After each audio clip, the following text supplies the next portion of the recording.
Radha Govind Radha Radha Radha. Hello hello hello hello hello hello hello hello hello hello 10 बज चुके हैं, हमारा मिलने का समय हो चुका है। फटाफट से आ जाओ, जल्दी जल्दी फटाफट से। सब सब सब बच्चे एकदम अपनी लेजीनेस को भगा के चलो चलो चलो चलो फटाफट से। अभी क्लास स्टार्ट करने वाले हैं। क्लास लाइव हो चुकी है। 1 मिनट रुकिए।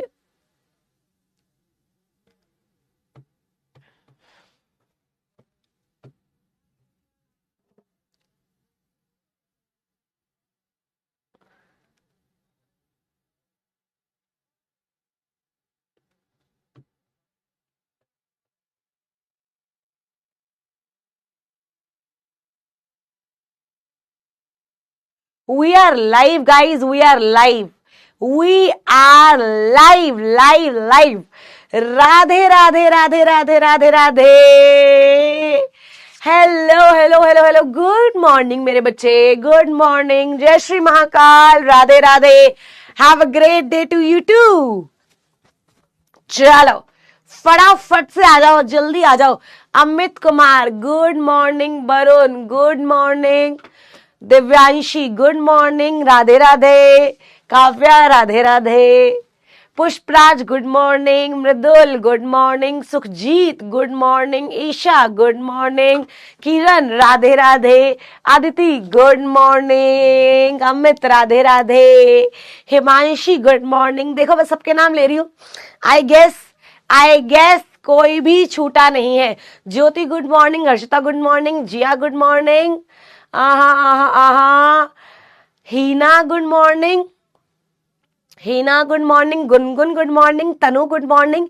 ऐसे क्या होगा, मेरे को ना तुम्हारे नाम याद आते रहेंगे। तनु तुम रोज यही बोलती हो, मुझे अब शक होने लगा है तुम पे, तुम रोज बोलती हो। चलो गुड मॉर्निंग, कैसे हो आप सब? बढ़िया बढ़िया एकदम। मेरे से पहले किसकी क्लास होती है? मेरे से पहले किसी और की क्लास होती है? ऋषभ सर की क्लास होती है। Good morning. ओके। हितेशी आपका नाम। कोई बात नहीं, मैं देखती हूँ डीपीपी, एडमिनिस्ट्रेटिव का डीपीपी देखती हूँ। डोंट वरी रजे, मैं देखती हूँ। हाँ जी। चल अच्छा, सीएफएम की क्लास होती है। सीएफएम, ओके अच्छा। गब्बर सर वो तो एकदम एनर्जी से पढ़ाते हैं ना, उनकी क्लास पर तो मुझे ऐसा लगता है कि तुम भाई डन हो, तुम्हें कुछ करने की जरूरत ही नहीं, क्योंकि वही मुझे ऐसा लगता है वही तुम्हें घोल के सब पिला देते होंगे, है ना? नहीं मैं जैसे यूजुअली क्या होता है, बहुत सारे टीचर्स वर्क मतलब अपने घर से क्लासेस लेते हैं, मैं स्टूडियो आके क्लास ले लेती हूँ। ठीक है, आइए। अरे आज मैम मेरा बर्थडे है। Happy birthday Krish, happy birthday, God bless you. भगवान जी आपको जल्दी जल्दी सीएस बनाए। चलो मैं इस 4 दीवारी में बंद होकर आपकी क्लास लेती हूँ। रोला on top are Gabbar sir. चलो let us start the class. Okay आइए। ओके मेरे बच्चे, a very good morning. Hope you all are doing great at your home. घर पे कैसे हैं सब? बढ़िया। अंकल आंटी ठीक है? घर वाले ठीक है तुम्हारे? क्या मुझे 1 मिनट दोगे? तुम्हारी चैट में नीचे करा के आऊं? चैट नीचे करा दूं तुम्हारी?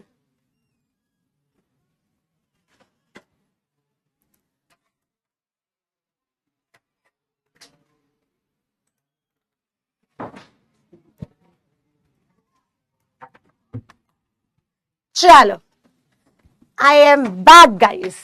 मेरा बर्थडे थोड़ी है। चलो आओ आइए। तो हमारा टॉपिक कौन सा चल रहा था? Administrative law. कौन सा टॉपिक चल रहा था राजी? Administrative law. अच्छा हम क्या कर चुके इसे?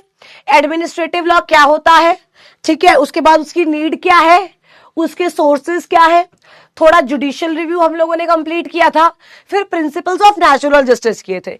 अच्छा प्रिंसिपल्स ऑफ नेचुरल जस्टिस बताना, तो आज हम 2 टॉपिक्स करने वाले। सबसे पहला एक्सेप्शंस टू नेचुरल जस्टिस, ठीक है, exceptions to natural justice, failure of not having natural justice and liability of government, ठीक है, and liability of government.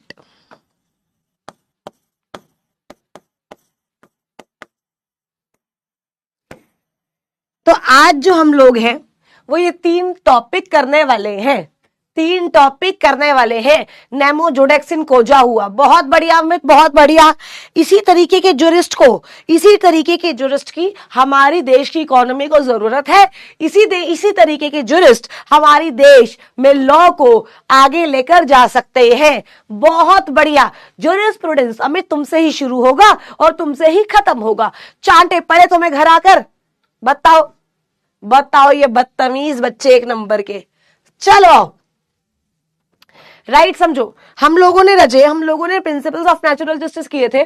2 principles थे। सबसे पहला नेमो जुडिक्स इन कॉजा सुआ, मतलब नो वन कैन जज इन इट्स ओन केस, मैं अपने केस में जज नहीं हो सकती हूं, बिकॉज बायस आ जाएगी। कैसे आ जाएगी? क्या आ जाएगी? बायस। अच्छा, कितने तरीके की बायस थी? 3 तरीके की। सबसे पहली पेक्यूनरी बायस, पर्सनल बायस, स्टैट्यूटरी बायस। स्टैट्यूटरी बायस थी। तीसरी कौन सी थी? सब्जेक्ट मैटर बायस। कौन सी थी? सब्जेक्ट मैटर बायस। और उसके बाद क्या था बच्ची? ऑडी ऑल्ट्रम पार्ट्रम, कि सामने वाले को भी सुनवाई का मौका देना चाहिए। क्या था? रीजनेबल नोटिस जाएगा, अपना केस प्रेजेंट करेगा, एविडेंस प्रेजेंट करेगा, जो सामने वाले ने एविडेंस प्रेजेंट करे हैं उसको धिक्कार करेगा, क्रॉस एग्जामिनेशन करेगा, लीगल रिप्रेजेंटेटिव लेकर आएगा, यस और नो, उसको पता होना चाहिए सामने वाला क्या एविडेंस ला रहा है। और स्पीकिंग ऑर्डर मतलब रीजनेबल ऑर्डर। अच्छा समझो, एडमिनिस्ट्रेटिव में मैं तुम्हें जितना करवा रही हूं ना, उतना मोर देन इनफ है, उतना मोर देन इनफ है। ठीक है, मॉड्यूल में जो मर्जी दिया हो, लेकिन जो मैं करवा रही हूं वो 1000% सफिशिएंट है। इस बात का ध्यान रखना, इस बात का ध्यान रखना। अब आगे चले। अब एक बहुत इंपॉर्टेंट टॉपिक आता है, दैट इज हमारा मॉड्यूल हमारा देवता है। पहले हम अपना मॉड्यूल खोल ले, क्योंकि मॉड्यूल्स के बगैर हम बात ही नहीं करते गाइस। चलो 2024 JIGL 2024 अपडेटेड किताबें भाई हमारी। मेरे को बताओ जरा कौन सा पेज है, कौन सा पेज है, बताना एक बार, कौन सा पेज है गाइस? 200 लॉ ऑफ टॉट आ गया, ये तो टॉट आ गया। टॉट का 1 शॉट आने वाला गाइस, टॉट का 1 शॉट आने वाला, मजे आ जाएंगे, मजे एकदम। 1 शॉट मतलब कि एक ही लेक्चर में, 1-1.5-2 घंटे के लेक्चर में तुम्हारा टॉट खल्लास। उसी तरीके से एडमिनिस्ट्रेटिव का आएगा, उसी तरीके से ICDR का आएगा, उसी तरीके से टाइप्स ऑफ कंपनी का आएगा। तो भाई मजे हो जाएंगे, मजे। चलो आओ Let us start the class. Exceptions to natural justice. अब सुनना मेरी बात बहुत ध्यान से। हम लोगों ने क्या पढ़ा है? हम लोगों ने ये पढ़ा है कि भाई नेचुरल जस्टिस के 2 प्रिंसिपल्स पढ़े हैं। नेचुरल जस्टिस के कितने प्रिंसिपल पढ़े हैं? 2 नेचुरल जस्टिस, ठीक है। आइए, एक तो है रूल ऑफ बायस, नॉन बायस लिख लो, और रूल ऑफ फेयर हियरिंग, ठीक है, रूल ऑफ फेयर हियरिंग। अब मुझे एक बात बताओ, देखो लॉ मेकर कहता है कि भाई रूल ऑफ नेचुरल जस्टिस तुम्हें फॉलो करना ही करना है। रूल ऑफ नेचुरल जस्टिस तुम्हें फॉलो करना ही करना है। लेकिन यार जिंदगी में हर चीज की कुछ एक्सेप्शंस होती हैं, ठीक है, जिंदगी में हर चीज की कुछ एक्सेप्शंस होती हैं। अब लॉ मेकर कहता है अगली क्लास में ये चैप्टर ओवर है, अब सुनो, लॉ मेकर यहां पे क्या बोलता है? भाई देख, रूल ऑफ बायस और रूल ऑफ फेयर हियरिंग ये हर जगह लगेगा, हर जगह। लेकिन कुछ ऐसी जगहें हैं जहां rule of non bias and rule of fair hearing नहीं लगेगा। मतलब जहां नेचुरल जस्टिस फॉलो नहीं होगा, जहां नेचुरल जस्टिस फॉलो नहीं होगा। तो एक एक करके पढ़ते हैं। सबसे पहला स्टैट्यूटरी इंक्लूजन एक्सक्लूजन, दूसरा इमरजेंसी, तीसरा इंटरिम एक्शन, चौथा एकेडमिक वैल्यूएशन, पांचवा इम्प्रैक्टिकेबिलिटी। हो गया? हो गया? या समझाऊं भी? या समझाऊं भी? चलो एक एक करके समझाना शुरू करती हूं, एक एक करके। क्या हुआ? क्या हुआ? ये तनीषा है, तनीषा है, ठीक है? ये क्या है? तनीषा। अब जो तनीषा है ना, जो तनीषा है वो ना, समझना मेरी बात ध्यान से, तनीषा जो है वो क्या कर रही थी? वो ना अब्रॉड जा रही थी। कहां जा रही थी? अब्रॉड। तनीषा ने ऐसे बैग पकड़े, तनीषा ने बैग पकड़े एकदम ऐसे करके, और एकदम ऐसे मटक मटक के एयरपोर्ट जा रही है, यू नो, एकदम ऐसे करके सोफिस्टिकेटेड बन के। कहां जा रही है? एयरपोर्ट। कहां जा रही है? एयरपोर्ट, ठीक है?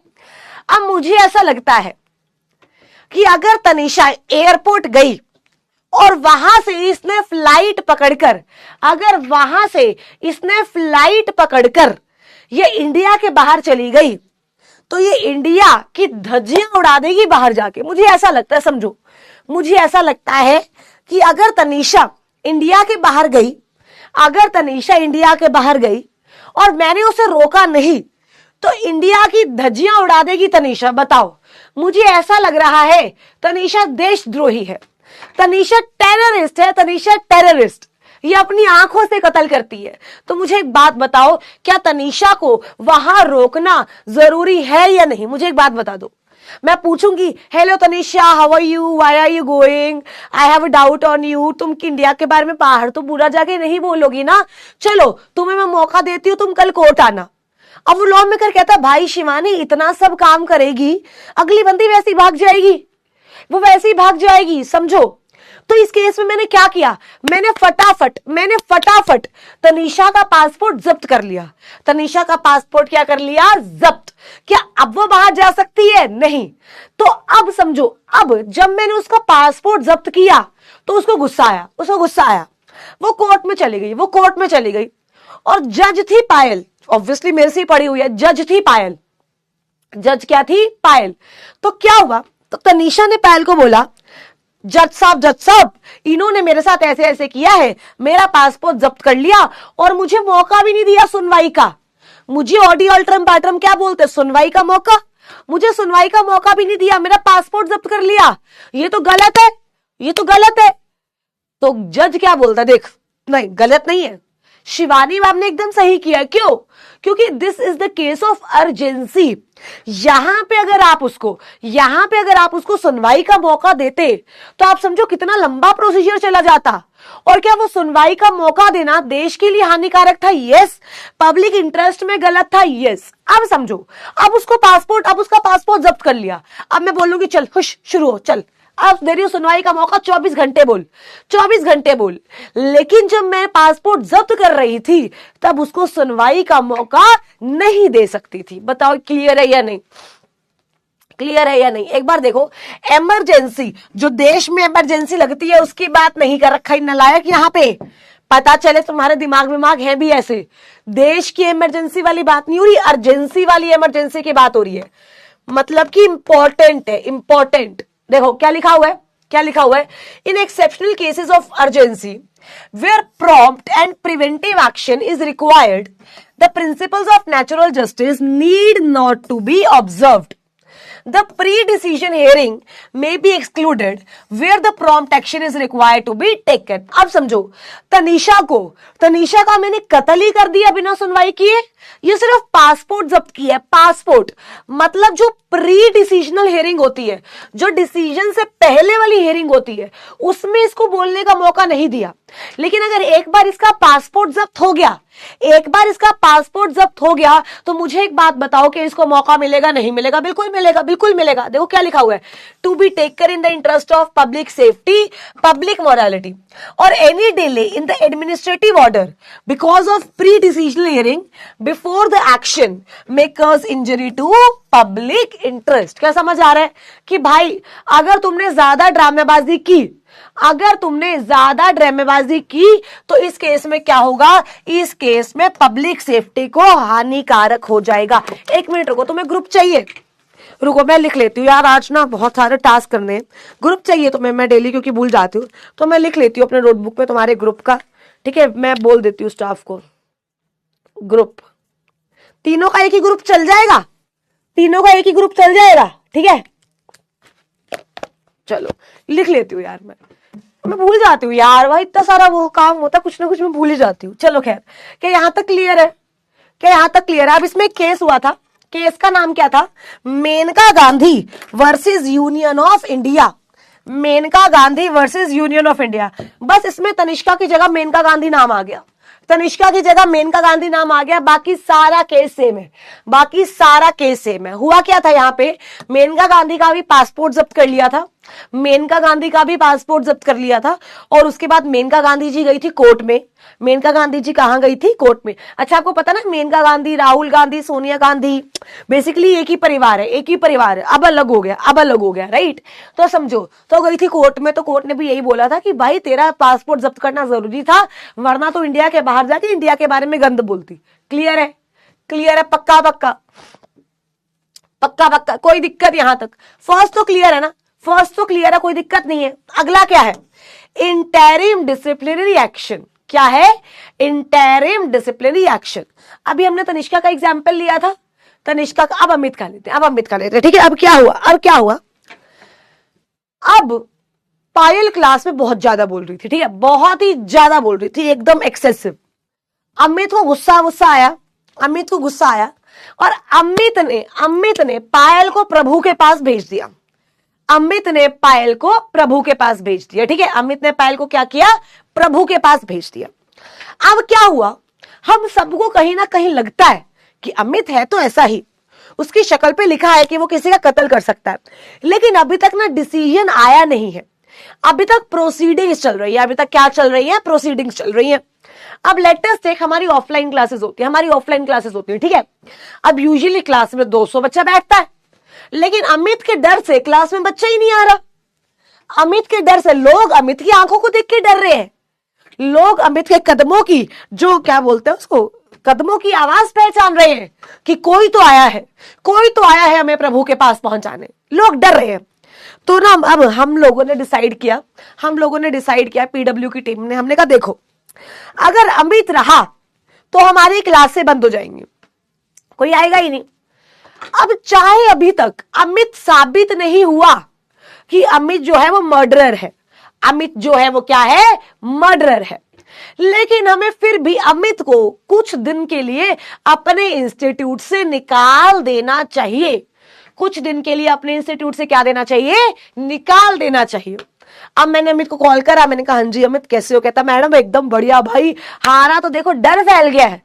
मैंने कहा बिल्कुल, इसी डर की वजह से तुम्हें निकाला जाता है, और तुम कोचिंग नहीं आओगे जब तक डिसीजन तुम्हारे फेवर में ना जाए, जब तक डिसीजन तुम्हारे फेवर में ना जाए। देखो, अगर डिसीजन ये आया कि अमित ने मर्डर नहीं किया तो कोई दिक्कत ही नहीं है, तो अमित आए। लेकिन अगर डिसीजन ये आ गया कि अमित ही मर्डरर है तो भाई खत्म। लेकिन वो जब तक फाइनल डिसीजन नहीं आ जाता, उसके जो बीच का टाइम है, अगर तुम आओगे तो मेरे को एक बात बताओ, तो मुझे एक बात बताओ, क्या पूरा का पूरा जो पर्यावरण है क्या दूषित हो जाएगा? नहीं हो जाएगा, बिल्कुल। तो मैंने तुम्हें आने से रोका, मैंने तुम्हें आने से क्या किया? रोका। That is what? Interim disciplinary action. That is what? Interim disciplinary action. इसका मतलब क्या होता है रजे? कि जब आपने बहुत सारे उसमें भी देखा होगा यार, बहुत सारे टीवी सीरियल्स में होता है, बहुत हर किसी में होता है। मान लो मैंने मूवी भी देखी थी, कोई याद नहीं, एक रेप विक्टिम थी, ठीक है, और उसने केस किया था दूसरी पार्टी पे, तो लोग उसके ऑफिस में आके उसको उल्टा सीधा बोल के जाते थे, तो उसके ऑफिस वालों ने उसको निकाल दिया कि भाई देख, हम ये नहीं सहेंगे। अच्छा ये तो गलत है, खैर ये तो बिल्कुल गलत है, लेकिन अगर आप पे इल्जाम लगा है और केस चल रहा है और तुम्हारी वजह से और गंदगी हो रही है, तो मुझे बताओ कि यहाँ पे तुम्हें मौका देंगे कि बेटा बता तुझे क्यों ना निकाला जाए? भाई तुम तो यही बोलोगे ना कि नहीं निकाला जाए, तुम तो यही बोलोगे कि नहीं निकाला जाए, यस और नो? तो इंटरिम डिसिप्लिनरी एक्शन का क्या मतलब है? देखो, the rules of natural justice are not attracted in the case of interim disciplinary action. For example, the order of suspension of an employee pending an inquiry against him is not final but interim order.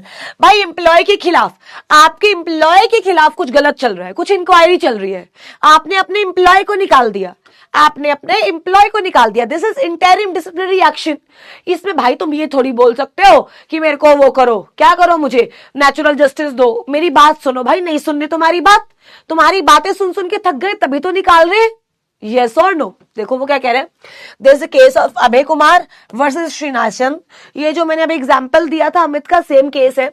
Abhay Kumar के against भी case हुआ था, criminal case हुआ था, right, criminal case हुआ था और इसे निकाल दिया गया था, और इसे निकाल दिया गया था तो फिर ये कोर्ट में गया तो कोर्ट ने बोला निकल, चल निकल, सही है, प्रिंसिपल ऑफ नेचुरल जस्टिस तुझे नहीं दिया जाएगा, प्रिंसिपल ऑफ नेचुरल जस्टिस तुझे नहीं दिया जाएगा। क्या यहां तक क्लियर है?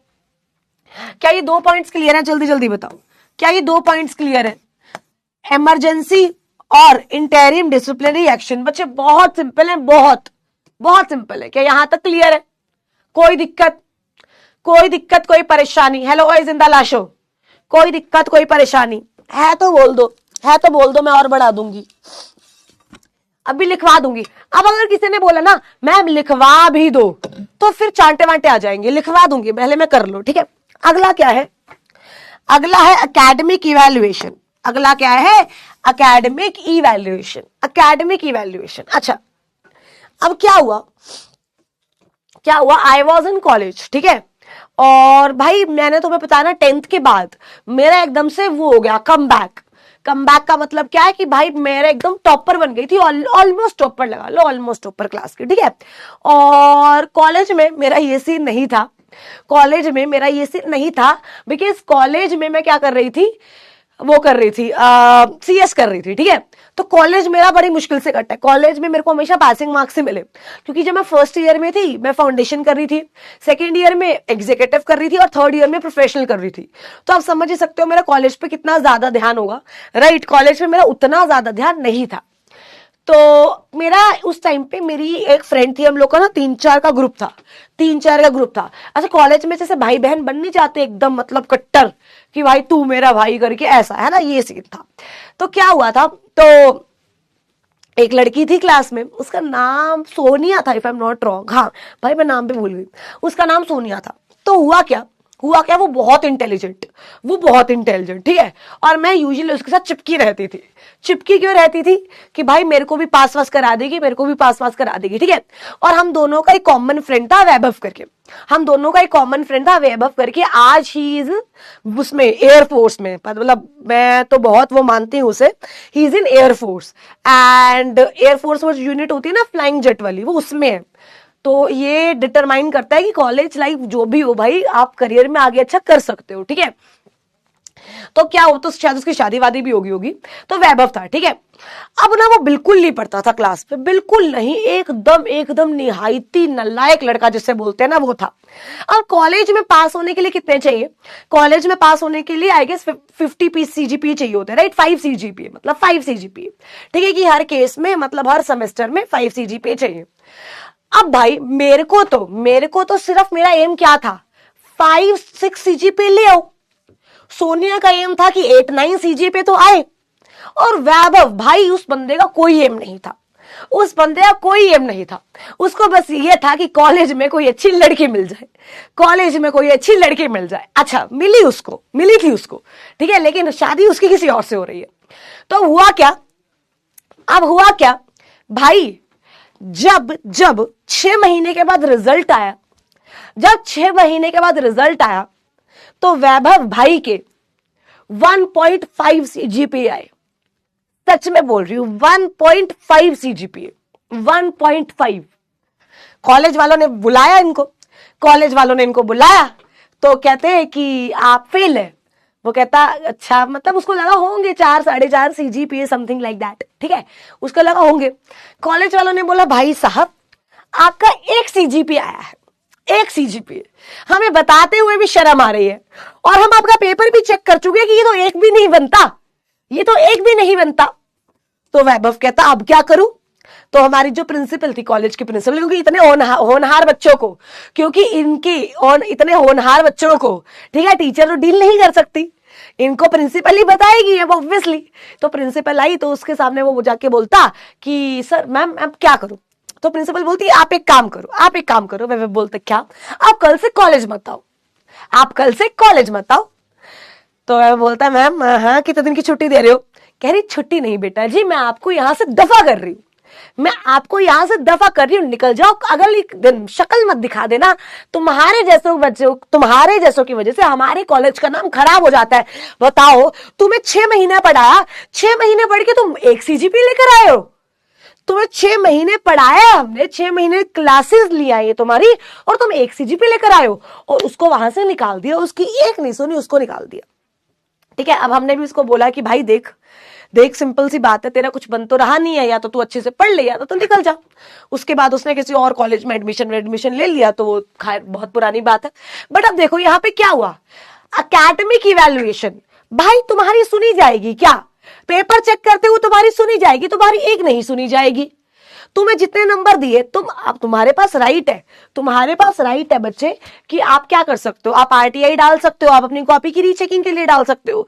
बट ये डिपेंड करता है एग्जामिनर पे, ये डिपेंड करता है एग्जामिनर पे कि वो एग्जैक्टली करेगा क्या, कि वो एग्जैक्टली करेगा क्या। समझो मेरी बात, डन। वो चेक करेगा नहीं करेगा, वहां जाके तुम एग्जामिनर के सिर पे खड़े रह के बोल सकते हो क्या, ये देखो ये लाइन मैंने लिखी नहीं है लेकिन इसमें ना ये लाइन डाल देना, और शिट ये केस मैं लिखना भूल गया था, इसमें ये लाइन है ना, इसके आगे ये केस आएगा, ओहो ये इसकी स्पेलिंग गलत है, इसकी स्पेलिंग ये है, ओ यार मैं ये लिखना नहीं चाहता था, इसको कट कर दो। क्या तुम ये जाके बोल सकते हो क्या? नहीं बोल सकते। तो मतलब जब एकेडमिक इवैल्यूएशन की बात आएगी मेरे बच्चे, तो तुम्हारी सुनी नहीं जाएगी, तो तुम्हारी सुनी नहीं जाएगी। क्या क्लियर है यहां तक? क्या यहां तक क्लियर है? पक्का पक्का पक्का पक्का। यार CGPA मुझे लगता है, पता नहीं उसके 2 सेमेस्टर में 1-2 आए थे मिला के, या 1 सेमेस्टर में आया था, बट कुछ तो ड्रामा हुआ था, कुछ तो हुआ था। आइए, एकेडमिक इवैल्यूएशन मैं कह रहा हूं, where a student is removed from an educational institution on the grounds of unsatisfactory academic performance. भाई तुम्हें पता है, बंक किया कभी तुमने स्कूल? बंक किया, बंक किया कभी स्कूल? ठीक है, the requirement of pre decisional hearing is excluded. The supreme court had made it clear that if the competent academic authority access the work of a student over a period of time and thereafter declare his work unsatisfactory, the rule of natural justice may be excluded, but this exclusion does not apply in case of disciplinary matters। मतलब अगर कोई court case चल रहा है तो उसमें apply नहीं होगा। कभी बंक नहीं किया, ठीक है। हमारी अब क्या हुआ था, अभी तो ना बंक सुनने में बड़ा नॉर्मल लगता है, बंक मतलब छोड़ के जाना, पर उस टाइम पे ना जब मैं स्कूल में थी तो बंक कर लिया किसी ने तो मतलब तबाही मचा दी, तबाही। अच्छा, हमारी क्लास की दो तीन लड़कियां 2-3 लड़के थे। एक दिन उन्होंने ना स्कूल बंक कर लिया, एक दिन उन्होंने स्कूल बंक कर लिया। भाई हमारे स्कूल में ऐसा हो गया कि यही लोग टेररिस्ट है, यही लोग टेररिस्ट है। तो मतलब अब देखो उन्होंने स्कूल बंक किया, अब लेट अस सपोज अब टीचर उनकी आरती तो उतारेगी नहीं, उनको निकाल दिया स्कूल से, उनको स्कूल से निकाल दिया। तो लॉ मेकर क्या कह रहा है कि भाई अगर तुम एक एकेडमिक प्रोग्राम में हो और उनको तुम्हारे लक्षण सही नहीं लगते, ठीक है, उनको तुम एकदम बदतमीज लगते हो, तो वो तुम्हें निकाल सकते हैं। सिर्फ सिंपल सी बात। फटाफट से 3 पॉइंट्स बता दो। 3 पॉइंट्स हो गए हमारे, जल्दी जल्दी 3 पॉइंट्स हो गए सारे। मैं आपको मॉड्यूल से भी करा रही हूं तो रोना मत कि मैं मॉड्यूल भी पढ़ा दो। 3 पॉइंट बताओ फटाफट से। एक्सेप्शन के 3 पॉइंट क्या थे? एक्सेप्शन के 3 पॉइंट जल्दी जल्दी बताओ फटाफट से। एक्सेप्शन के 3 पॉइंट क्या थे? क्या थे? फटाफट से। सबसे पहला इंटरडिसिप्लिनरी मेजर, दूसरा अर्जेंसी, तीसरा एकेडमिक इवैल्यूएशन, चौथा इम्प्रैक्टिकेबिलिटी। इम्प्रैक्टिकेबिलिटी, अब मान लो इस कोर्स में मान लो 4000 बच्चे इनरोल्ड हैं, ठीक है, ग्रुप 1 में मेरे से 4000 बच्चे पढ़ रहे हैं। अब समझो मैंने बोला मैं नहीं पढ़ाती, कर लो जो करना है, मैं नहीं पढ़ाती, कर लो जो करना है। तुम 4000 इकट्ठे होके कोर्ट के पास गए, तुम 4000 इकट्ठे होके कोर्ट के पास गए कि शिवानी मैम पढ़ा नहीं रही। तुम्हें क्या लगता है कोर्ट जो है वो तुम्हारी सबकी बातें सुनेगा? तब तक तो मैं मर के मेरे 7-8 जन्म और हो जाएंगे। मुझे एक बात बताओ, क्या क्या जो कोर्ट है वो तुम सबकी बातें सुनेगा कि आओ तनिषा तुम बताओ, प्रीतिका तुम बताओ, स्वीटी तुम बताओ, हेमलता तुम बताओ, आदिति तुम बताओ? भाई कोर्ट कह रहे ड्रामे नहीं, बदतमीजी नहीं। सबका एक ही कंसर्न है ना कि शिवानी मैम नहीं पढ़ा रही, एक ही कंसर्न है। चलो ठीक है, अभी चलते हैं शिवानी मैम के घर, चलो अभी चलते हैं, चलो अभी चलते हैं। सिंपल सी बात, दैट इज इम्प्रैक्टिकलिटी, जहां पे बहुत सारे लोग इन्वॉल्व होते हैं। जैसे एग्जांपल लेते हैं, एग्जांपल मान लो तुम कंपनी लॉ का पेपर देने जाते हो। भाई ये एग्जांपल ले रहे हैं बट भगवान ऐसा होना, तुम कंपनी लॉ का पेपर देने जाते हो, ठीक है, और पेपर कुछ आता ही नहीं, मतलब जो मॉड्यूल से आया है, जो मॉड्यूल में है उसका 1% भी नहीं आता, उसका मतलब कुछ ऐसा पेपर में आया ही नहीं जो किसी ने भी पढ़ा हो या किसी ने भी पढ़ाया हो, कुछ ऐसा आया ही नहीं, मान लो कुछ ऐसा आया ही नहीं। अब पता है क्या होता है, कुछ होते हैं चापली बच्चे। अब इनको मान लो, अगर मान लो 100 बच्चे हैं तो 95 को पेपर बहुत मुश्किल लगेगा। ये 5 क्या बोलेंगे, ये 5 क्या बोलेंगे कि भाई बड़ा आसान पेपर था, एकदम मक्खन की तरह पेपर था। क्या पेपर आया, इतना आसान पेपर, हमें सारा आता था। ये 5 जरूर ये बोलेंगे, ठीक है। अब हुआ क्या, अब सारे बच्चे इकट्ठे हुए, सारे टीचर्स इकट्ठे हुए, बट 5% बच्चे ऐसे हैं, बच्चे टीचर नहीं, बच्चे जो बोल रहे हमें तो आता था, हमें तो आता था। अब तुम सब कोर्ट के पास गए तो क्या कोर्ट तुम्हारी सारी और उनकी सारी बातें सुनेगा? क्या नहीं। कोर्ट ये क्या बोलेगा कि भाई 95 को पेपर मुश्किल लग रहा है, चलो आईसीएसआई के पास चलो, उस पेपर को कैंसिल कराओ और सब बच्चों को उस पेपर में पास करो। और ये जो बोल रहे हैं ना आसान है, इनको फेल करो, इनका पेपर चेक करके इनको फेल करो, बाकी इन सारे बच्चों को 70 नंबर दो। बताओ, दिस इज, यहां प्रिंसिपल ऑफ नेचुरल जस्टिस आपको नहीं दिया गया, because it is not possible, it is impracticable to apply principle of natural justice to here you guys. क्या academic evaluation and impracticability clear है? पक्का पक्का पक्का पक्का, डन है, डन है। अगर आप देखो इसमें ऑडी अल्ट्रा पार्ट्रम की एक्सेप्शन ही है, ये नेमो जुडेक्स इन कॉजस हुआ तो इनमें कहीं लग भी नहीं जाता वैसे, समझा तुमने? अगला क्या है, अगला है स्टैट्यूटरी एक्सक्लूजन। स्टैट्यूटरी एक्सक्लूजन मतलब अगर एक्ट में लिखा है फॉलो नहीं करना तो नहीं करना। दोबारा, अगर एक्ट में लिखा है फॉलो नहीं करना तो नहीं करना। अगर मैम एक्ट में लिखा है फॉलो करना है तो करना है, और अगर एक्ट में कुछ नहीं लिखा, और अगर एक्ट में कुछ नहीं लिखा तो फॉलो करना है। अगर एक्ट में कुछ नहीं लिखा तो फॉलो करना है। देखो स्टैट्यूटरी एक्सक्लूजन का मतलब क्या होता है कि एक्ट ने ही एक्सक्लूड कर दिया प्रिंसिपल ऑफ नेचुरल जस्टिस। जैसे एक बहुत सिंपल सा एग्जांपल लेते हैं, एक्स पार्टी ऑर्डर होता है, जब कौन सा ऑर्डर होता है? X party order. उसका क्या मतलब होता है कि भाई दूसरी पार्टी की सुनी नहीं जाती है, एक पार्टी के बेसिस पे डिसीजन दे दिया जाता है, एक पार्टी के बेसिस पर डिसीजन दे दिया जाता है। ये जो चीज है ये एक्ट में लिखी हुई है, ये लॉ में लिखी हुई है, तो यहां पे नेचुरल जस्टिस फॉलो होगा ही नहीं, यहां पे नेचुरल जस्टिस फॉलो होगा ही नहीं। किसी एक्ट में एक प्रॉपर प्रोसीजर लिखा हुआ है, नोटिस जाएगा, हियरिंग होगी, ये होगा वो होगा, तो वो रूल फॉलो होगा, principal of natural justice follow नहीं होगा। देखो क्या लिखा हुआ है, the principal of natural justice may be excluded by the statutory provision.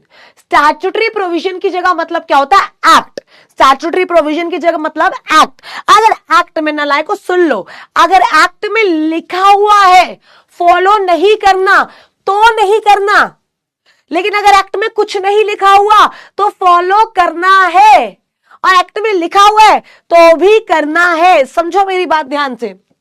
Where the statute expressly provides for observance of the principle of natural justice, the provision is treated as mandatory.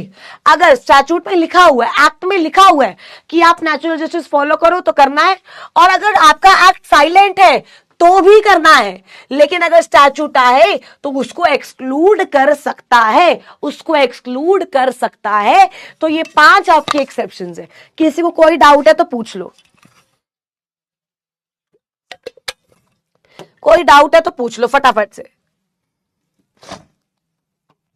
अरे जल्दी पूछो फटाफट से, किससे कोई भी doubt. ओ भाई इतना करवाया है मैंने, इम्प्रैक्टिकेबिलिटी का एग्जाम अभी तो बताया।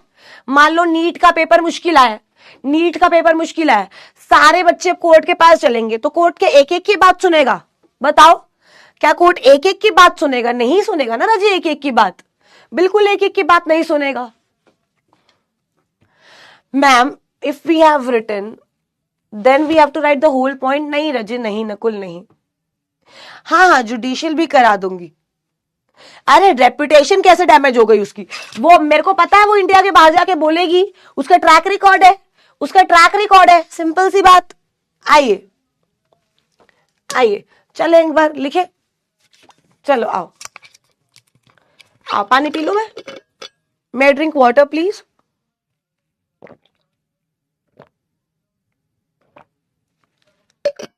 आओ बताती हूँ। स्टैट्यूटरी एक्सक्लूजन का मतलब होता है कि लॉ ने ही एक्सक्लूड किया गया, मतलब एक्ट में लिखा है कि आपको principle of natural justice follow नहीं करना। It is written in the act itself कि भाई तुम्हें नेचुरल जस्टिस फॉलो नहीं करना। उसने अपना अलग कोई प्रोसीजर बना दिया, एक्ट ने ही अपना कोई अलग प्रोसीजर बना दिया कि मेरे में हियरिंग ऐसी होगी, तो आपको वो फॉलो करना है। फिर आई होप आपको क्लियर है, आई होप आपको क्लियर है। फर्स्ट वाला अब आ गया होगा जिया समझ, अब आ गया होगा जिया समझ, या अभी भी नहीं आया? या अभी भी नहीं आया जिंदा लाशों? वो क्या कह रहे हैं, सिंपल सी बात याद रखो, अगर एक्ट में लिखा है, किसी भी एक्ट में लिखा है principal of natural justice follow नहीं होगा तो नहीं होगा। उस एक्ट की जो अपनी अलग प्रोसीजर है, उस एक्ट का जो अपना अलग हियरिंग प्रोसेस है, वो फॉलो होगा रजे, वो फॉलो होगा। ठीक है, आओ लिखो, लिखवाती हूं एक्सेप्शंस। आओ लिखो, exceptions of natural justice, exceptions of natural justice. Writing देख लेना, फिर रोना मत। और इधर आ जाओ, आ जाओ। और अगर तुमने मेरे पीठ पीछे फालतू की चैटिंग करी तो ये ब्लॉक टोके जाओगे, मैं पहले बता रही हूं। बहुत गुस्सा आता है मुझे, बहुत गुस्सा आता है। महाराष्ट्र मैं तुम मेंटली अनस्टेबल हो क्या? आओ, प्रिंसिपल ऑफ नेचुरल जस्टिस। देखो जीआईजीएल के मॉड्यूल में रचे काफी कुछ दे रखा है, ऑब्वियसली हमें वो सब नहीं करना है, वो सब नहीं करना है, लेकिन जो सिर्फ मैं तुम्हें बता रही हूं वही करना है। ठीक है जी, आ जाओ लिखो बच्चे। सबसे पहला क्या है, इसको मैं इस तरीके से डिवाइड कर देती हूँ। देखो पहले 3 लिखते हैं और उसके बाद आगे चलेंगे इस तरीके से। सबसे पहला क्या है, स्टैट्यूटरी। इससे बड़ा क्या लिखूं? ठीक है, बड़ा लिखूंगी, चलो आओ। स्टैट्यूटरी एक्सक्लूजन मतलब क्या है? स्टैट्यूटरी एक्सक्लूजन, अगला क्या है? इमरजेंसी।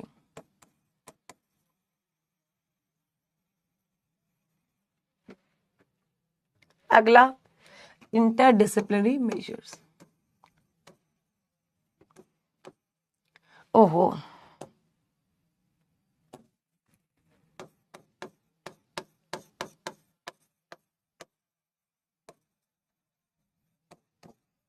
अब तो नहीं रहोगे राइटिंग के लिए?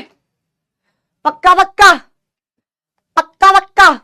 चलो आइए आइए, थोड़े बड़ी हैंड राइटिंग निकालती हूँ, बहुत बढ़िया लिखिए। The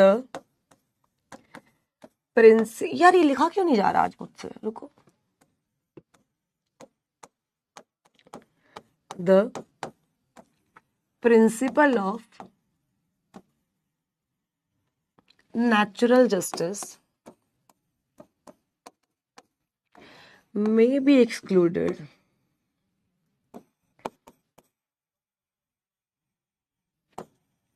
by statutory provision if an act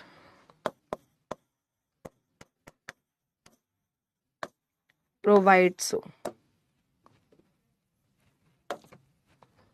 If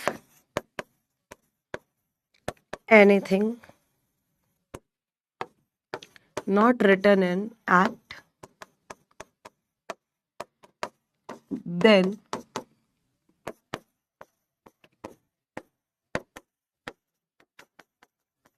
principle of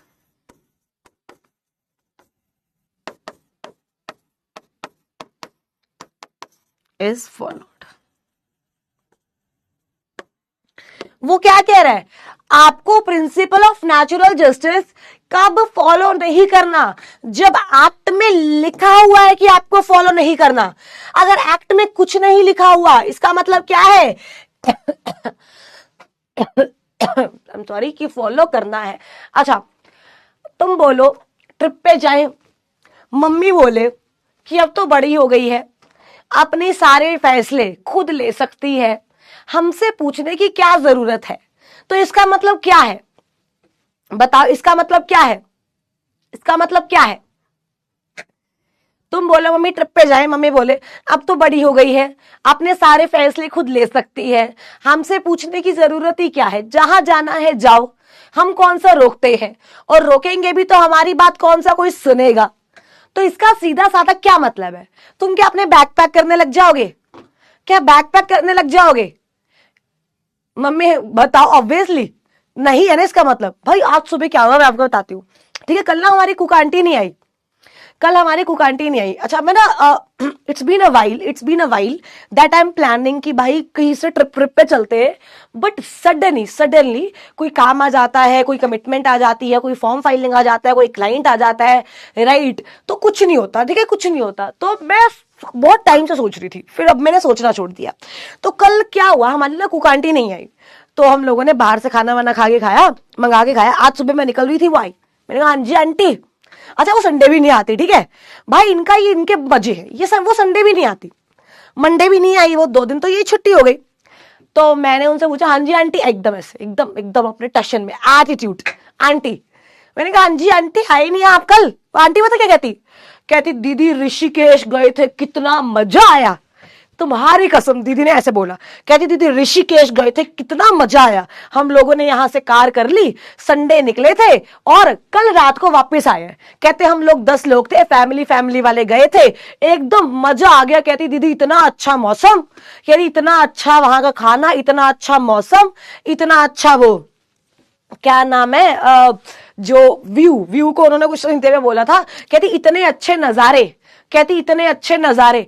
मैंने कहा अच्छा आंटी आप होकर आ गए। कहती हाँ। फिर मुझे पता पूछती, सच में तुम्हारी कसम, मुझे पूछती दीदी आप क्यों नहीं जाते, आप भी जाया करो, आप भी कभी बना लो प्रोग्राम, आप लोग गाड़ी कर लेना, गाड़ी करके चले जाओ और वापस आ जाओ 2 दिन के बाद, आप जाया करो दीदी, मजे आते हैं बहुत। अरे बोला दीदी सुबह मत खराब करो मेरा दिमाग, खाना बना दो जाके। ठीक है, सही है भाई। आओ, अगला है इमरजेंसी। अच्छा, इमरजेंसी मैं पहले बोल रही हूं, इट इज नॉट इमरजेंसी जो इंडिया में लगती है, इट इज अर्जेंसी, इंपॉर्टेंट वाली इमरजेंसी, राइट, कि उस टाइम पे किसी चीज को जरूरत है। हाँ, वो भी वादियां वगैरह जो भी वो बोल रही थी। आइए, कहा मेरे नमक मत छिड़को, जाके सब्जी में डालो नमक, मेरे घाव पे मत लगाओ। आइए लिखिए इमरजेंसी, देखिए क्या लिखा है, इन केसेस ऑफ अर्जेंसी और emergency where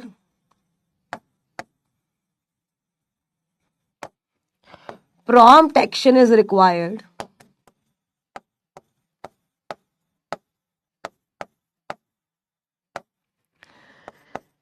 principle of natural justice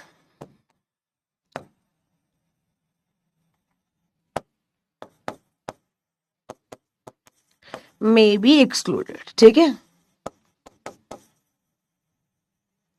thus the pre-decisional hearing may be excluded। ठीक है, कि आपको जो अरेस्ट करने वाले से पहले जो हियरिंग होती है, मतलब आपकी सुनवाई, वो क्या हो सकती है, एक्सक्लूड, वो क्या कर सकती है, एक्सक्लूड। चले आगे, आइए, इंटरडिसिप्लिनरी मेजर, इंटरडिसिप्लिनरी मेजर्स में लिखिए मेरे बच्चे। अच्छा, इमरजेंसी वाले में कौन सा केस था? Menaka Gandhi versus Union of India. याद करना है रजे केस, कौन सा केस था? ये ड्रामेबाजी कर रहे हैं। Menaka Gandhi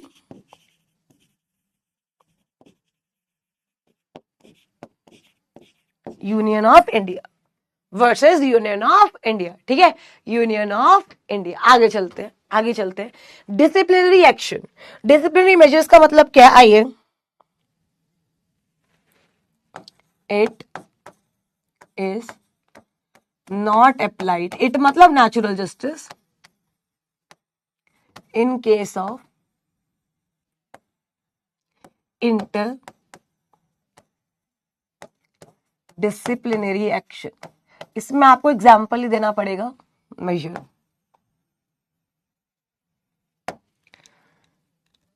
for example, suspension of employee, suspension of employee during pending his inspection,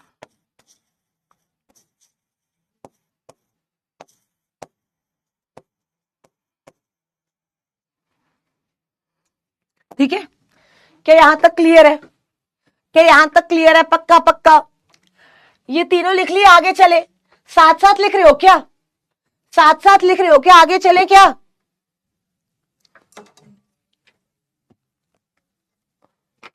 आगे चले, आगे गाइस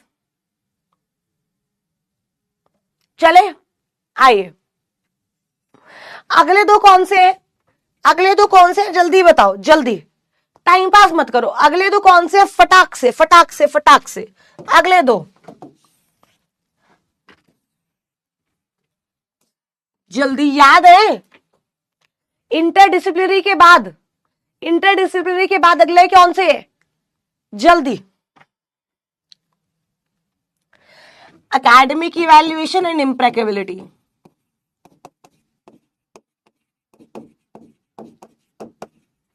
इम्प्रैक्टिकेबिलिटी। अब किसी ने बोला ना राइटिंग समझ नहीं आ रही, इम्प्रैक्टिकेबिलिटी, ठीक है। आइए, लॉ मेकर ये कहता है एकेडमिक इवैल्यूएशन, आओ लिखो, where a student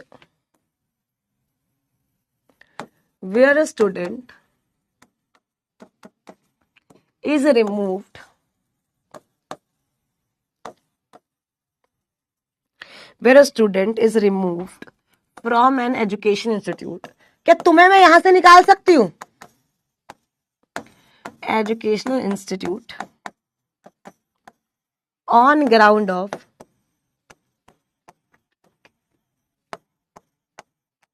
unsatisfactory academic performance,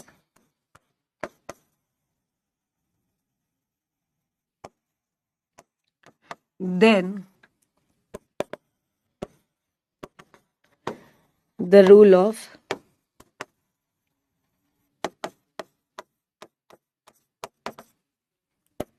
is ignored।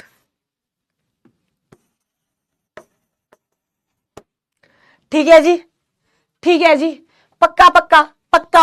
अगला क्या है? इम्प्रैक्टिबिलिटी। यार मैं बार बार बोल जाती हूँ, इम्प्रैक्टिबिलिटी, इम्प्रैक्टिकेबिलिटी टंग स्लिप कर रही है, मतलब it is not possible, it is not possible. आइए, where the authority deals with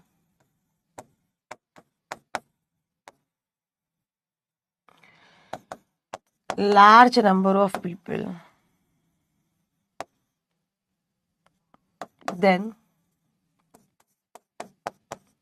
it is not possible to give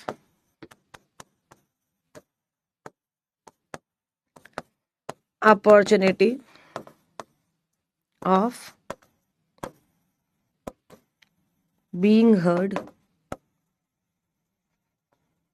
to everyone। ठीक है, एक बार लिख लो, एक बार लिख लो। ये थम्स डाउन कौन करता है, मुझे तो समझ ही नहीं आती, इतने नालायक बच्चे कहां से हो रहे हैं।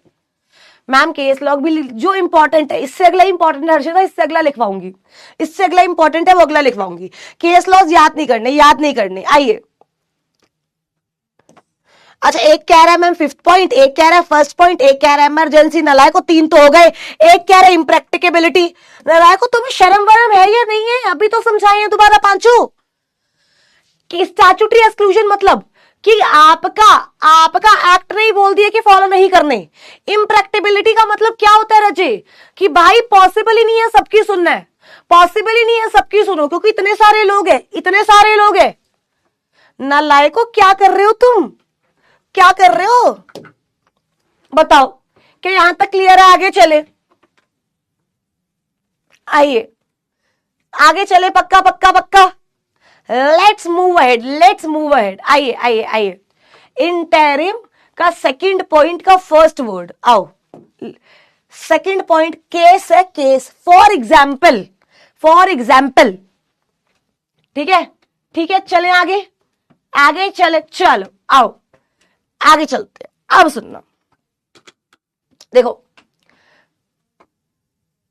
मैम हमारे स्कूल में शूज दूसरे पैर पर एग्जाम देने नहीं दिया जाता था। हाँ तो नहीं दिया जाता था भाई, कमाल है। आगे चलो, अगला देखो, effect of failure of natural justice. Effect of failure of natural justice, effect of failure of natural justice. Prompt action. हे अंग्रेजों, अंग्रेजों, प्रॉम्प्ट मतलब तुरंत, जल्दी। प्रॉम्प्ट मतलब जल्दी, एक्शन रिक्वायर्ड है। इतना तो समझो यार, इतना तो समझो।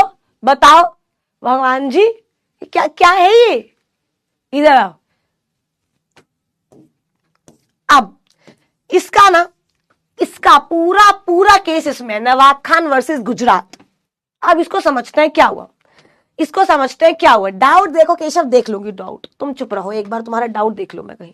केशव मैम कंपनी लॉ के फर्स्ट चैप्टर बहुत, केशव केशव हे केशव, अगर मैं घर आके तुम्हें एक आधा चांटा लगा दूं तो क्या तुम्हें अच्छा लगेगा? हे केशव, हे केशव, चैप्टर कौन सा चल रहा है और सब्जेक्ट कौन सा चल रहा है? तुम जीआईजीएल में कंपनी लॉ की बातें सुन रहे हो हे केशव? एक आधा चांटा लगेगा तो जरूर जीआईजीएल में आ जाओगे तुम। नालायक, नालायक। सबसे पहली बात, सबसे पहली बात, इसने डाउट पूछ लिया बच्चे ने, कोई दिक्कत नहीं है, कोई दिक्कत नहीं है। लेकिन तुम मेरे को चैट में लिख रहे हो मैम डाउट देखो, मेरे को लगा इंपॉर्टेंट डाउट है बच्चे का। भाई बहुत इंपॉर्टेंट डाउट है, जीआईजीएल की क्लास में तुम कंपनी लॉ का डाउट पूछ रहे हो। सबसे पहली बात ये, और दूसरी बात ये, और दूसरी बात ये, तुम्हें कंपनी लॉ में मैंने चिल्ला चिल्ला के बताया है कि ये टॉपिक्स रहते हैं, ये टॉपिक्स रहते हैं, ये बताया हुआ है तुम लोगों को। मुझे एक बात बताओ, बताया नहीं बताया, बता दो बस। मैंने क्या तुम्हें बोला है कि चैप्टर 1 में रजे कुछ टॉपिक्स रहते हैं जो आगे जाके करवाएंगे हम आपको, अभी आपको नहीं समझ आ सकते वो। आओ, मैं एक दिन हनुमान चालीसा करना भूल गई ना, ये भगवान ने बोला ये देख, ये देख, अब तू कल से करके आएगी, अब तू कल से करके आएगी नालायको। आइए केस, बस और कुछ। आओ, कहां है केशव? केशव कहां हो? एक बार, एक बार अब तो मुझे तुम्हें देखना है, तुम्हें और एक हर्षिता को। हर्षिता थी ना कल, हर्षिता थी, तुम दोनों को देखना है, तुम दोनों को देखना है। चलो आओ, चलो चलो, केशव अब हमारा नवाब खान है। चलो केशव नवाब है, चलो आओ। Nawab Khan versus Gujarat, this is important, ये मैं आपको लिखवाऊंगी भी रजे, दिस इज वेरी इंपॉर्टेंट, ठीक है, दिस इज इंपॉर्टेंट। अब सुनना, अब सुनना क्या हुआ था इसमें। Nawab Khan versus Gujarat, the case Nawab Khan versus Gujarat, ठीक है जी। अब मैं मानती हूं कि हमारा केशव नवाब खान है। हमारा केशव कौन है? नवाब खान। ये बहुत एग्जाम्पल, और अगर तुमने बोला इसको रिपीट करने के लिए तो मैं कसम से मैं तुम सबको ब्लॉक कर दूंगी, मैं बता रही हूँ। इस केस को रजत बहुत ध्यान से सुनना, बहुत ध्यान से।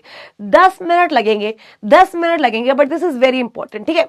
इस केस में section 56 of the Bombay police act 1951 की बात हुई थी। It empowers the police commissioner to extern any undesirable person on a certain ground set therein। अब समझो, एक एक्ट था पुलिस, बॉम्बे पुलिस एक्ट, ठीक है। एक एक्ट था रजे, बॉम्बे पुलिस एक्ट। उस केस में क्या हुआ था कि उस एक्ट में यह था कि अगर पुलिस कमिश्नर चाहे तो किसी भी इंसान को स्टेट से बाहर निकाल सकता है। मान लो केशव की इसी बात पे मुझे गुस्सा आया और मैंने केशव को बोला, केशव चल पैक योर बैग्स और हिमालय में निकलो, चलो। अब तुम्हें मुक्ति हिमालय में मिलेगी। जो तुमने पाप किया है उसकी मुक्ति तुम्हें संसारिक मोह में तो नहीं मिल सकती, हिमालय में मिलेगी, यहां से निकल जाओ। समझो, यहां पे ये पावर दे रखी थी। किसको दे रखी थी बच्चे? कमिश्नर को, पुलिस कमिश्नर को पावर दे रखी थी। एक्सटर्न मतलब बाहर निकाल देना, किसको बाहर निकाल देना? किसी भी अनडिजायरेबल पर्सन को, मतलब भाई समझो। अब क्या हुआ? अब कौन था हमारा? केशव था। अब मान लो, अब केशव, मेरे को लगा भाई केशव जो है वो स्टेट में नहीं रह सकता, केशव स्टेट में नहीं रह सकता। तो मैंने केशव को क्या किया? अपने स्टेट से बाहर निकाल दिया, because I have the power. अब मैंने ऑर्डर पास किया कि Keshav pack your bags and go. Keshav कहता हूं, हेलो मैम, इधर सुनो, मैं नहीं जाऊंगा। भाई एक डाउट ही तो पूछ लिया, तो क्या हो गया? मैं नहीं जाऊंगा। केशव कोर्ट में चला गया। केशव कहां चला गया? कोर्ट में चला गया। और वो केस 6 महीने तक चला। बहुत ध्यान से, वो केस 6 महीने तक चला। 6 महीने के बाद कोर्ट का भी यही डिसीजन था कि केशव तुझे नहीं जाना चाहिए, ठीक है। अब मेरी ईगो पे बात आ गई। अच्छा, जिंदगी में भाई अगर ईगो पे बात आ जाए तो इंसान क्या नहीं करता है। बात मानते हो या नहीं मानते? जब तक हमारी ईगो, देखो हमारे ना ईगो ही बहुत है, और मुझे समझ ही नहीं आता कभी कभार ईगो है किस चीज की, इतनी ज्यादा ईगो, और किस चीज की। भाई तुम्हें किस चीज का डर है? मैं कई बार ये समझ नहीं पाती हूँ, ठीक है। तो उसने बोला, मेरी ईगो पे बात आ गई, तो मैंने कोर्ट को बोला, कोर्ट सुनो, तुमने बोल दिया कि ये नहीं जा रहा, कोई दिक्कत नहीं है, नहीं जाएगा, लेकिन तुमने ये ऑर्डर पास किया 6 महीने के बाद। ठीक है, कब पास किया ये ऑर्डर? 6 महीने के बाद। 6 महीने तक तो कोई ऑर्डर पास नहीं था। 6 महीने तक तो मैंने केशव को बोला हुआ था कि केशव तुम स्टेट छोड़ के जाओ, लेकिन केशव वही था। तो मुझे तो गलत बात लगी, केशव को जाना चाहिए था। अब मेरे को लॉ मेकर कहता है, शिवानी चुप हो जा, चुप। ये जो तूने लॉ बनाया था ना शुरू से ही, ये अनकॉन्स्टिट्यूशनल था, क्योंकि उसमें प्रिंसिपल ऑफ नेचुरल जस्टिस था ही नहीं। क्या तूने केशव से सुनवाई की? नहीं। क्या तूने केशव को बोलने का मौका दिया? नहीं। केशव ने सिर्फ ऐसा क्या किया जिससे तू केशव को बाहर निकाल रही है? मतलब तूने एक एक्ट बनाया, समझो, उसमें नेचुरल जस्टिस नहीं था। बच्चे बहुत ध्यान से सुनना, जो अगले 2 मिनट में बोलने वाली हूं, प्लीज बहुत ध्यान से सुनना, क्योंकि मुझे इसको दोबारा समझाना बहुत मुश्किल हो जाएगा। तो आपने कोई एक्ट बनाया, आपने उसमें नेचुरल जस्टिस नहीं डाला, उससे कुछ गलत भी नहीं हो रहा, तो ठीक है। लेकिन आपने कोई एक्ट बनाया, आपने उसमें नेचुरल जस्टिस नहीं डाला, और उसके साथ लोगों के साथ गलत हो रहा है उसकी वजह से, तो वो एक्ट क्या हो जाएगा? वॉइड एब इनिशियो। वो एक्ट क्या हो जाएगा? वॉइड एब इनिशियो। अगर समझो मेरी बात, अगर कहीं भी, अगर किसी भी एक्ट में नेचुरल जस्टिस नहीं है, फेलियर है नेचुरल जस्टिस के प्रिंसिपल का, और उसे सोसाइटी को इंपैक्ट हो रहा है, तो वो एक्ट क्या है? वॉइड एब इनिशियो। बताओ क्या समझ आया? बताओ। आओ ये केस लिखवाती हूं।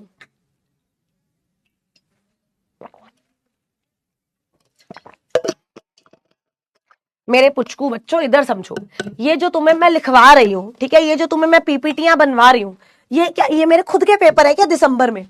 मुझे एक बात बताओ, इतनी बढ़िया तरीके से जो तुम्हें लिखवाया है, इसे नोट्स ही बोलते हैं शायद। ये नोट्स नहीं है क्या? आर दीज नोट नोट्स क्या है फिर? ये नालायको, नोट्स कैसे बनाए? सारी क्लासेस में तुम्हें नोट्स बनवाए जा रहे हैं। तुम्हें दिक्कत क्या है? दिक्कत क्या है मुझे एक बात बताओ। जब तुम्हें नोट्स बनवाए जा रहे तो what is the problem Puchku? चलो आओ लिखो, effect of failure of natural justice. Effect of failure of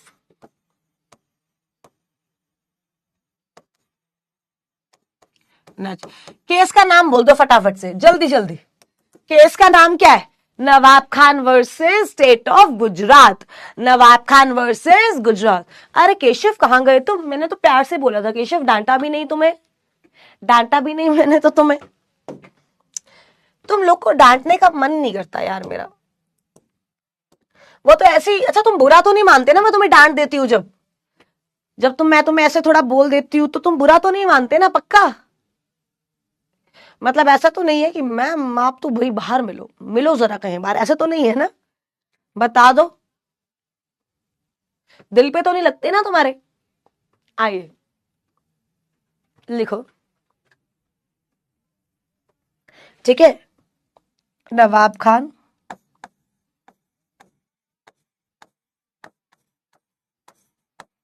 versus Gujarat, state of Gujarat. अगर ये सवाल आ जाए तो आप सिर्फ यही लिखाना जो मैं लिखवा रही हूं, समझो रजे।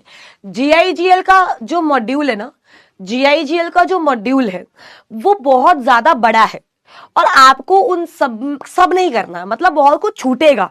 जो छूट रहा है उसे छूटने दो, आपको सब नहीं करना है, समझो मेरी बात। जो मैं आपको करवा रही हूं बस आप विश्वास रखो, उसके बाहर नहीं आएगा, उसके बाहर नहीं आएगा। कि यहां क्लियर है, उसके बाहर नहीं आएगा, तो तुम्हें फालतू की टेंशन नहीं लेनी। आइए लिखिए, Nawab Khan versus state of Gujarat. बच्चे आओ लिखो, supreme court ruled that an order to remove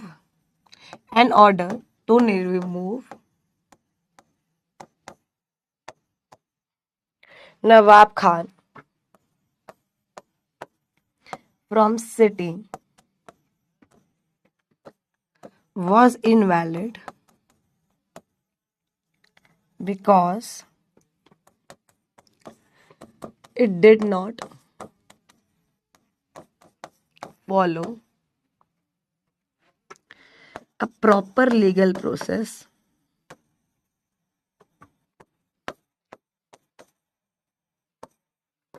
and principal of natural justice. अगर मैं जीआईजी में पीपीटी बना के ले आऊं ना भाई, तुम पागल हो जाओगे, कसम से मैं बोल रही हूं। पागल मतलब अच्छे वाले पागल नहीं, क्रेजी वाले पागल नहीं, कुछ समझ नहीं आएगा तुम्हें। जीआईजीएल में कभी भी पीपीटी काम करती नहीं है, तुम समझो। तुम जीआईजीएल में पीपीटी से नहीं पढ़ सकते। अगर मैं तुम्हें ये बोल के आऊं, अगर मैं तुम्हें ये बोल के ले आऊं मैं पूरा एडमिनिस्ट्रेटिव एक्ट की पीपीटी बना के ले आऊं, भाई कसम से बोल रही हूं, अगर तुम्हें एक टॉपिक समझ आ जाए तो ठीक है। तो इसीलिए बच्चे मैं फिर पीपीटीज नहीं लेकर आती हूँ, मेरे लिए भी टाइम टेकिंग होता है और बहुत टफ होता है, बट कोई बात नहीं है यार तुम्हारे। अब एससी का मतलब स्नैपचैट, स्नैपचैट, एससी मतलब स्नैपचैट, स्नैपचैट। नालायको सुप्रीम कोर्ट, आओ लिखो, the order, the order affected his basic right. Obviously तुम किसी को शहर से बाहर निकालोगे तो फ्रीडम का राइट छीन लिया जाएगा, basic right of freedom and since. और तुम भाई उसे बोलने का मौका भी नहीं दे रहे क्या? पागल वागल हो क्या? ये देखना, ये कैसे डांस कर रहा है, दिख रहा है तुम्हें? ये क्या हो रहा है?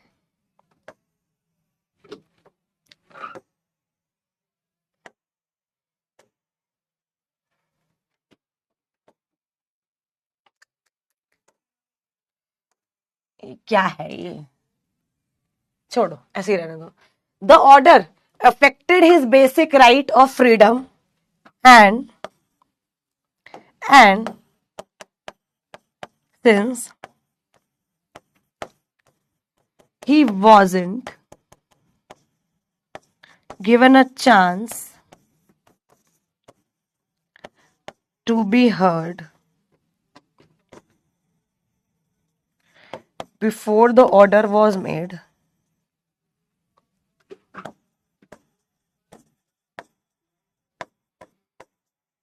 court ruled that order is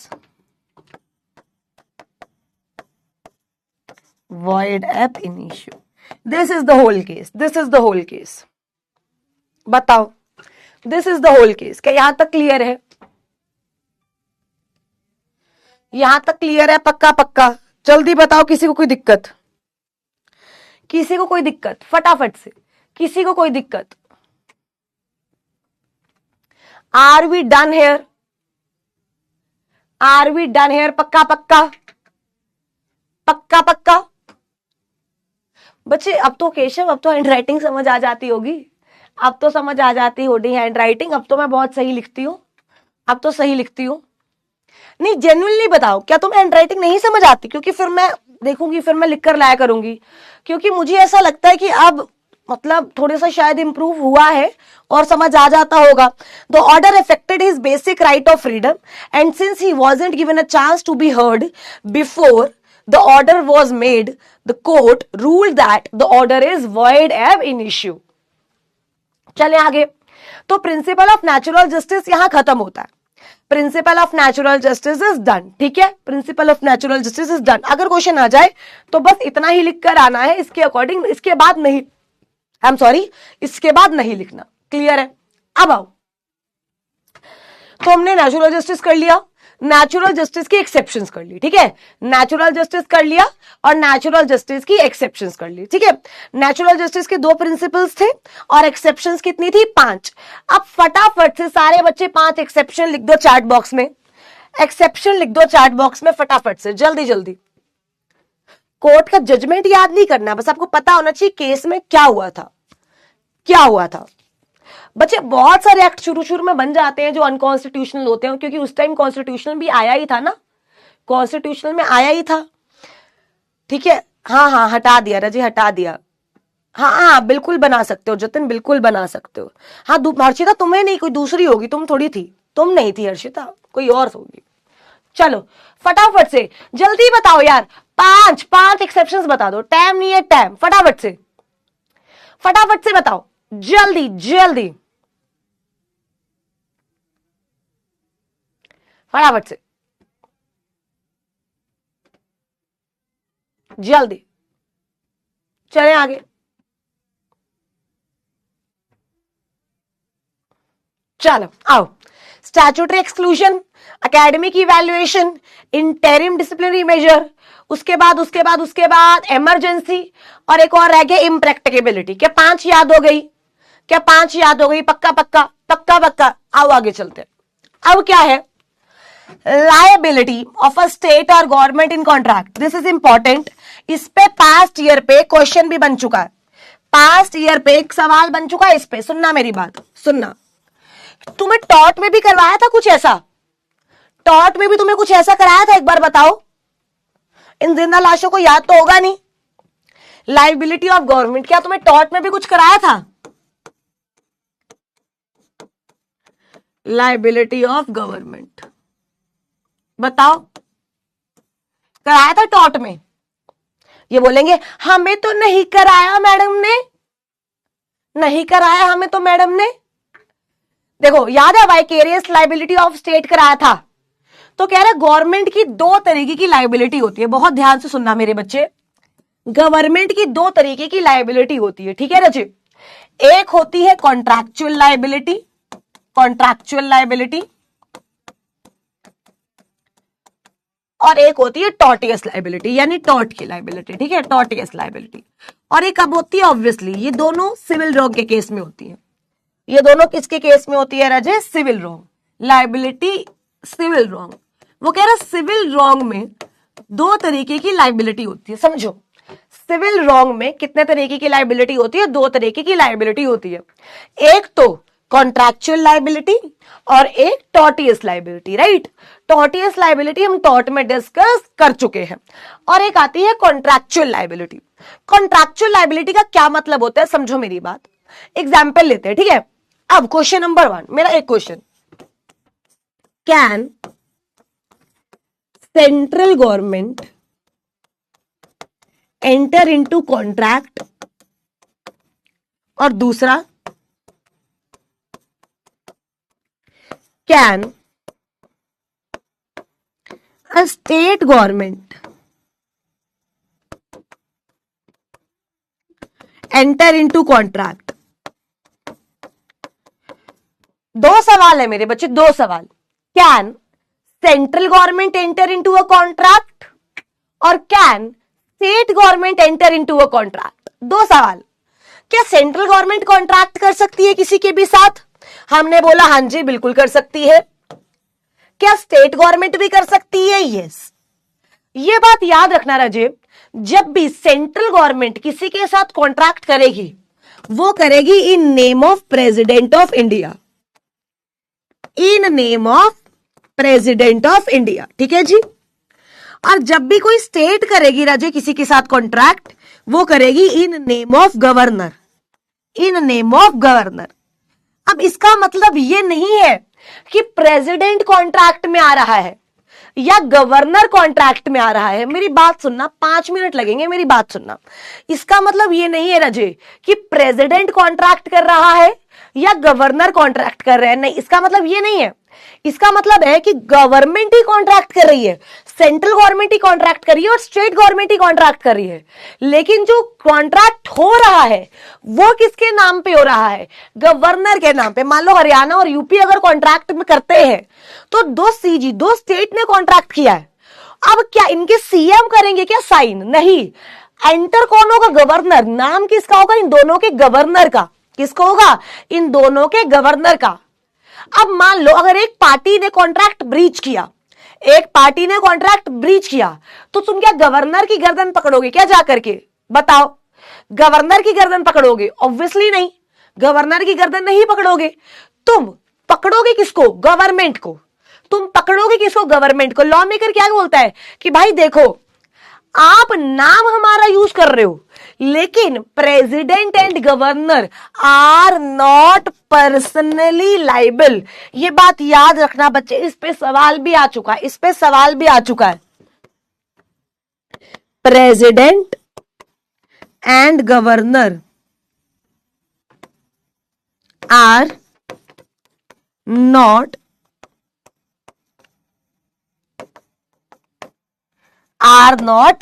personally liable, are not personally liable. समझो मेरी बात। वो क्या कह रहे हैं? क्या गवर्नमेंट की लायबिलिटी है? यस, गवर्नमेंट की लायबिलिटी है, लेकिन प्रेसिडेंट की लायबिलिटी नहीं है, गवर्नर की लायबिलिटी नहीं है, गवर्नमेंट की लायबिलिटी है, सेंट्रल गवर्नमेंट की, स्टेट गवर्नमेंट की। यहां तक क्लियर हुआ? आगे लिखे, आगे लिखे, आइए रजे आगे लिखते हैं। देखो क्या लिखा हुआ है। as per article 299 of Constitution of India, president or governor cannot be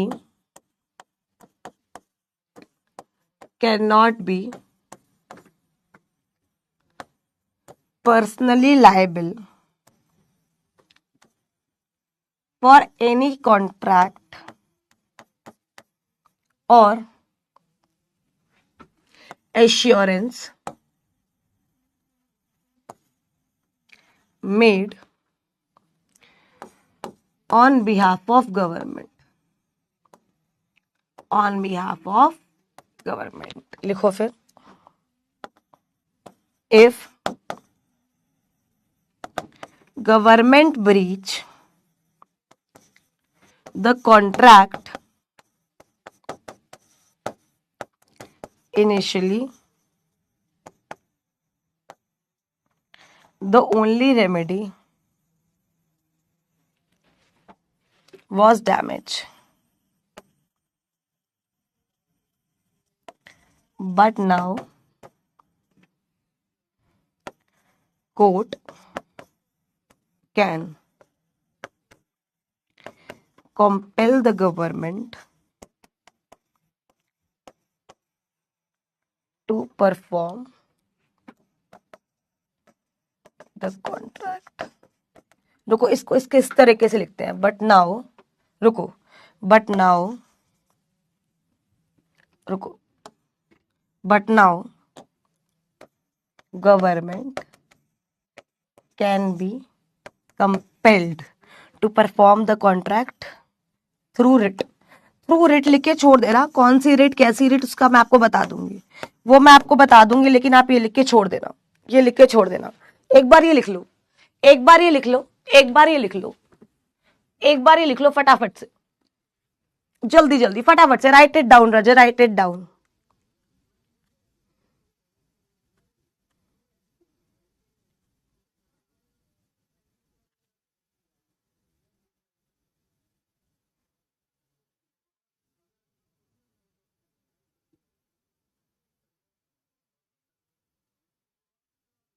चले चले बच्चे आगे, क्या यहां तक क्लियर है? पक्का पक्का।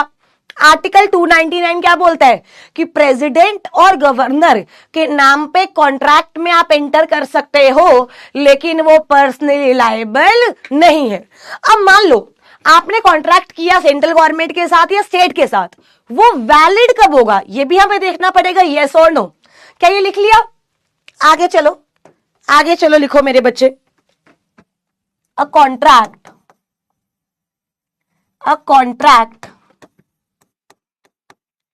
with government will be binding if following conditions are satisfy.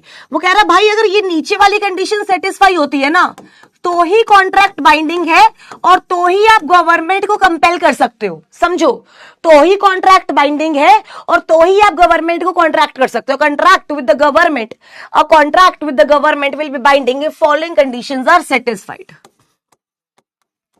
Following conditions are satisfied. आइए, सबसे पहला contract must be in name of president और गवर्नर, ठीक है। दूसरा, contract must be in writing, contract must be in writing। तीसरा, the execution, मतलब contract को कौन करेगा, कौन एग्जीक्यूट करेगा, should be done by person who is authorised by president और गवर्नर। लिख लो, लिख लो, अभी रिवाइज करा देती हूं, एक बार लिख लो बच्चे, एक बार लिख लो।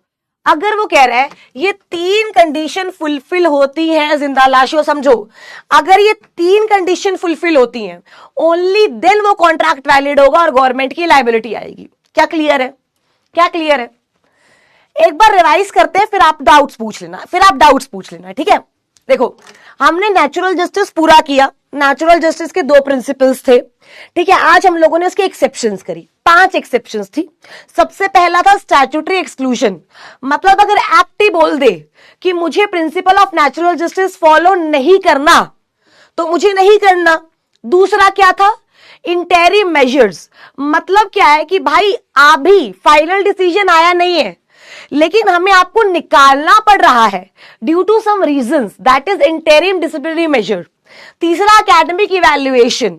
भाई अगर आपकी परफॉर्मेंस सेटिस्फैक्टरी नहीं है तो आपको एकेडमिक इंस्टीट्यूशन से निकाला जा सकता है without giving an opportunity of being heard. चौथा अर्जेंसी, इमरजेंसी। भाई वहां पे बहुत जरूरी है कुछ करना, अगर नहीं किया गया तो पब्लिक इंटरेस्ट में ये बहुत गलत है। और पांचवा इम्प्रैक्टिकेबिलिटी, कि बहुत सारे लोग इन्वॉल्व है, बहुत सारे लोग इन्वॉल्व है, आप हर एक की बात नहीं सुन सकते हो। ये किया। उसके बाद हम लोग आए effect of failure of natural justice. Case law कौन सा किया? Nawab Khan versus state of Gujarat. कि अगर आपका कोई भी एक्ट अनकॉन्स्टिट्यूशनल है, उसमें प्रिंसिपल ऑफ नेचुरल जस्टिस नहीं है और उसकी वजह से लोगों को नुकसान हो रहा है, तो वो वॉइड एब इनिशियो है। वो क्या है? वॉइड एब इनिशियो है। उसके बाद हम लोगों ने बात करी लाइबिलिटी ऑफ द गवर्नमेंट। वो कह रहे हैं टॉर्ट की लाइबिलिटी होती है, वो हमने टॉर्ट में पढ़ ली। और कॉन्ट्रैक्ट के केस में ये लाइबिलिटी होती है, सेंट्रल के बिहाफ पे कॉन्ट्रैक्ट करेगा प्रेसिडेंट, स्टेट के बिहाफ पे करेगा कॉन्ट्रैक्ट गवर्नर। कॉन्ट्रैक्ट राइटिंग में होना चाहिए। कॉन्ट्रैक्ट को एग्जीक्यूट वो पर्सन करेगा जो ऑथराइज किया हो प्रेसिडेंट ने या गवर्नर ने।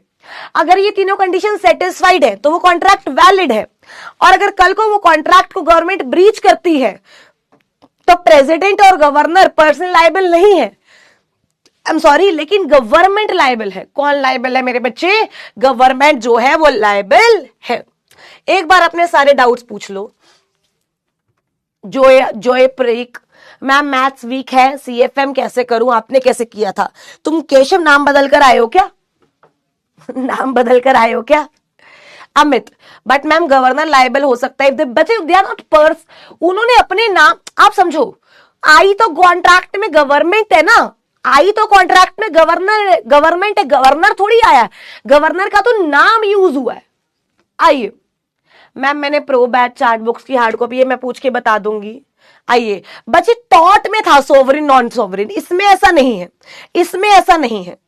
मैं बच्चे तो फिर कॉन्ट्रैक्ट करेगा किससे? वो कोर्ट के जजमेंट, जो मैंने आपको बताया सिर्फ वही याद करना है। क्या यहां तक क्लियर है?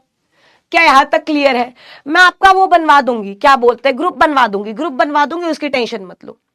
फटाफट से बताओ, आज की क्लास दिमाग में क्लियर या से क्लियर? कोई भी डाउट हो तो मैं बता दूंगी। अरे केशव मजाक कर रहे हो यार, तुम तो एकदम मेरे क्यूटी बच्चे हो। बताओ, ऐसे नहीं, ऐसे मैं तुम्हारी बड़ी बहन हूं, ठीक है? ऐसे बड़ी बहनों में जैसे चलता रहता है तो इतना वो नहीं मानना, मजाक कर रही हूँ, मुझे पता है तुम ही हो। आओ, क्या यहां तक सबको क्लियर है? सबको क्लियर है? पक्का पक्का, okay. So thank you so much Rajay, thank you so much. I hope दिमाग में क्लियर हो। आज की क्लास दिमाग में क्लियर से क्लियर, आई होप दिमाग में क्लियर हो। मेहनत जल्दी जल्दी बताओ, मेहनत हमारी, रिजल्ट हमारा, छुट्टी हमारी। थैंक यू सो मच बच्चे। नेक्स्ट क्लास में इस चैप्टर को खत्म करेंगे, thank you so much. Have a great day ahead Rajay, great day. Thank you so much, bye बच्चे।